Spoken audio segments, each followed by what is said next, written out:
surplus confirming that there was a theft of $57 billion of workers' money. Is the Prime Minister proud for being able to confirm this theft of $57 billion that the Conservatives did? The Right Honourable Prime Minister. Mr. Speaker, I've got a question. If the leader of the New Democratic Party has nasty things to say about the Liberals, well, he's accusing the Liberals of working with us, so why does he want to form a coalition with them? The Honourable Member for Toronto, Danforth. Yesterday, Mr. Speaker, the Liberal-Conservative coalition ran through their 100th confidence motion together, Mr. Speaker. Now, normally you'd be asking that they at least get a marriage certificate after that.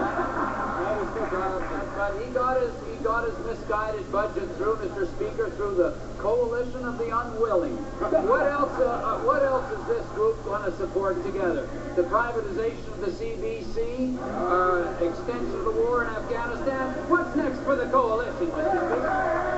Right Honourable Prime Minister, order. Well, Mr. Speaker, the leader of the NDP denounces the Liberal Party, which I suppose is a noble cause.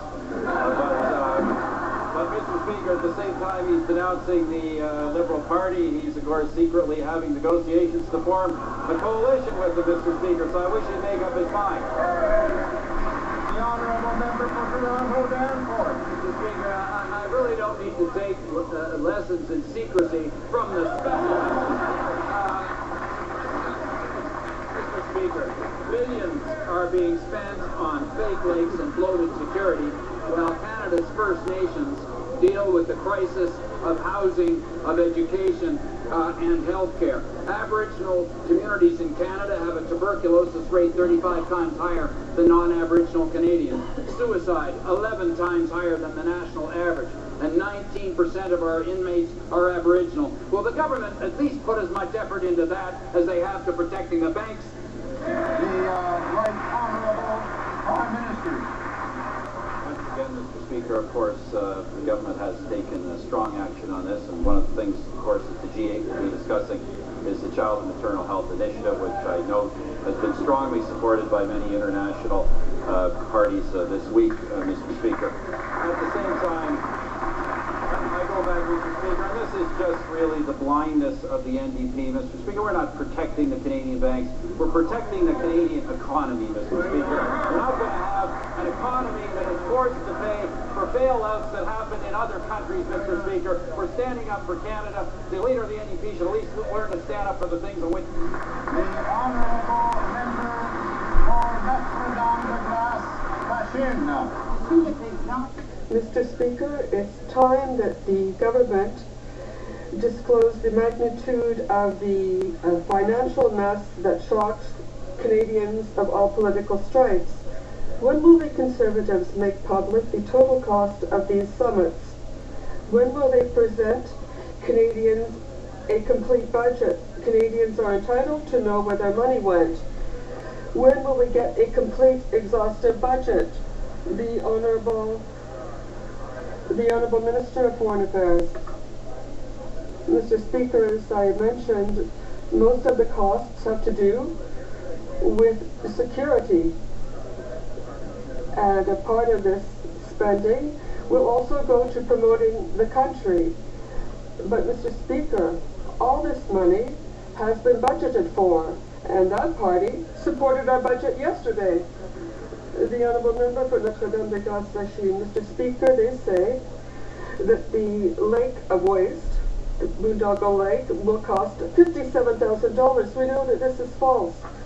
$57,000 is for the plastic at the bottom of the pool and for the water to go into it.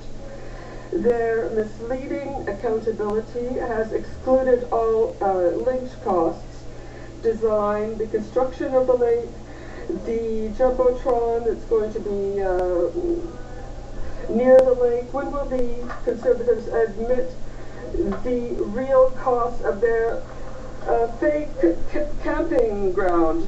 The Honourable Minister.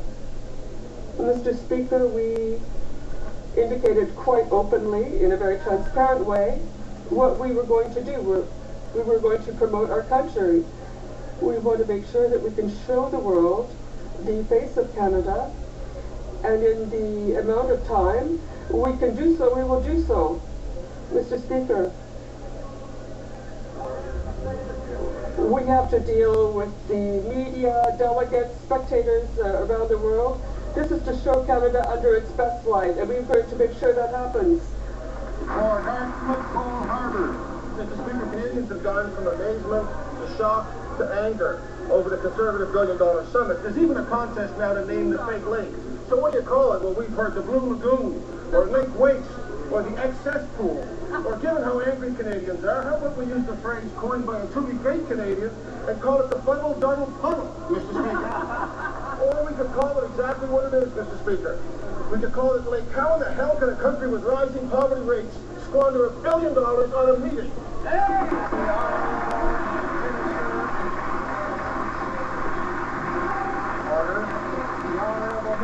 Foreign Affairs. Order. Mr. Speaker, once again, as I indicated, the majority of these costs are going to the security initiatives, and for the purpose of protecting the people that are here. There's an amount of money that will be provided to promote our country, be able to make sure that those people who are here, who are coming to Canada, will be able to see Canada, and at the same time, those who will be who will be viewers and spectators will be able to see Canada under that light.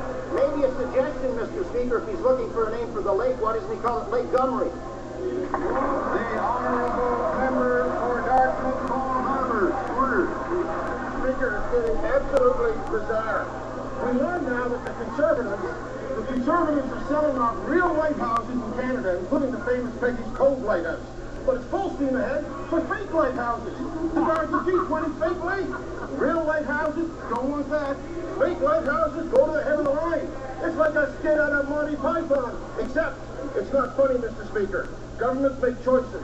How can this one choose to spend billions of dollars on a weekend when child poverty rates are on the rise, people line up at food banks, and people are worried about their pensions?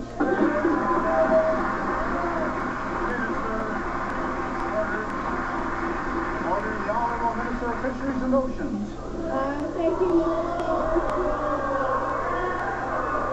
On May 27th, DFO published a list of lighthouses deemed surplus to the Coast Guard, as required under the Heritage Lighthouse Protection Act. Mr. Speaker, we have had a lighthouse divestiture process for many years, but this is the first step under the new act for long-term strength and protection for very precious, most beloved lighthouses. The Honourable Member for Châteauguay-Saint-Constant. Mr. Speaker, the Ethics Committee now considers that the Prime Minister's Communications Director was summoned to appear. A motion to this effect was passed by the committee on Tuesday and was nevertheless rejected by Dimitri Soudas, who still has no intention of explaining his behavior before the committee. Can the Prime Minister tell us if he ordered his Communications Director to not appear before the Ethics Committee despite the motion passed on Tuesday? The Honourable Parliamentary Secretary to the Prime Minister. Mr. Speaker, there was a decision taken. Our government is going to continue the tradition of hundreds of years that ministers are there to account for the government's agenda and not their staff. The Honourable Member for Montmorency Charlevoix, Côte-Nord. My colleagues in question is extremely important because it has an impact on all committee work. I will ask it again because if the Prime Minister is the one who ordered Dimitri Soudas not to appear before the committee, he too is guilty of contempt of Parliament.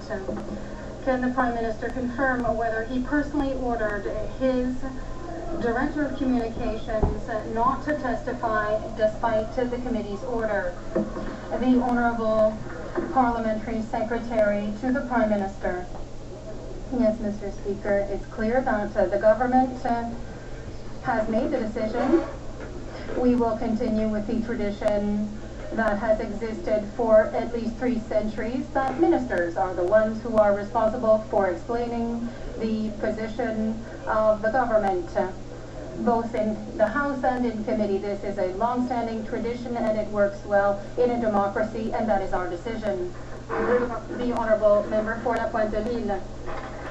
Mr. Speaker, the UN Security Council has adopted a resolution that seeks to sanction Iran for not having respected provisions of the Treaty on Non-Nuclear Proliferation. Does Canada, which is hoping for a seat at the UN Security Council, intend to demand that Iran comply with this resolution? The Honourable Minister for Foreign Affairs.